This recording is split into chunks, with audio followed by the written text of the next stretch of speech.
Welcome to my YouTube channel digital education and technology. साथीहरू, आज म तपाईलाई तपाईको जीवनमा दिनै पछि उपयोगी हुने खालको विषयवस्तु लिएर आएको छु, जुन तपाईले हर दिन हर क्षणमा प्रयोग गर्न सक्नुहुन्छ। त्यो विषय रहेको छ मोबाइल ब्याङ्किङ। तपाई जुनसुकै ठाउँमा जानुहुन्छ, जंगलमा जानुहुन्छ, कहाँ जानुहुन्छ, घाँस काट्नुहुन्छ, त्यतिखेर मोबाइलमा रिचार्ज सकिन्छ, टिभीमा ब्यालेन्स सकिएर कसैले फोन गर्छ। त्यो अवस्थामा तपाईको जंगलतिर, बारीतिर, काहीँ खेततिर जाँदाखेरि त तपाईको मोबाइलमा नेट नहुन सक्छ, डाटा पनि नचल्न सक्छ। त्यस्तो बेलामा मोबाइल ब्याङ्किङबाट कसरी रिचार्ज गरिन्छ, बिना तपाईको वाइफाई पनि नभएको ठाउँमा र डाटा पनि नभएको ठाउँमा। आज म त्यो विषयमा तपाईलाई छोटो मिठो जानकारी दिन गइरहेको छु। यो भिडियो पूरा रूपमा हेर्नुहोला साथीहरू। आजसम्म पनि मेरो YouTube channel digital education and टेक्नोलोजीलाई सब्स्क्राइब गर्नुभएको छैन भने आजै सब्स्क्राइब गर्नुहोला र नयाँ भिडियोको अपडेट नोटिफिकेसन मार्फत प्राप्त गर्न सक्नुहुनेछ।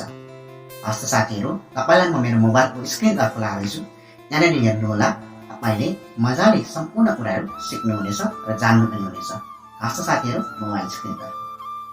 साथीहरू, तपाईसँग जुनसुकै ब्याङ्कको मोबाइल एप्लिकेसन छ भने अथवा तपाईले मोबाइल ब्याङ्किङ रजिस्टर गर्नुभएको छ भने, जस्तो हेर्नुहोस्, यो NIMB को मसँग एप्लिकेसन छ। मैले मोबाइल ब्याङ्किङ पनि ब्याङ्कमा गएर खोलेको छु र मोबाइल एप्लिकेसन पनि चलाइरहेको छु। अब हेर्नुहोस्, मसँग वाइफाई पनि छैन, मैले वाइफाई पनि अन गरेको छुइनँ, डाटा पनि अन गरेको छुइनँ। अब यो कसरी चलाउने त, कसरी युज गर्ने भन्ने तरिका म तपाईलाई एप्लिकेसन खोलेर देखाउन गइरहेको छु। मैले एप्लिकेसनलाई खोल्छु। एप्लिकेसनलाई खोलिसके पछाडि एकछिन टाइम लाग्छ अनि हेर्नुहोस् नै कनेक्सन एरर भनेर देखाउँछ।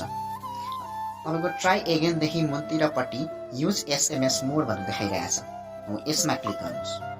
अब त्यस पछाडि तपाईको खातामा पर्याप्त रकम छ कि छैन त्यो चेक गर्नुहोस्। त्यसलाई चाहिँ जेनरल इन्क्वायरीबाट हेर्न सकिन्छ।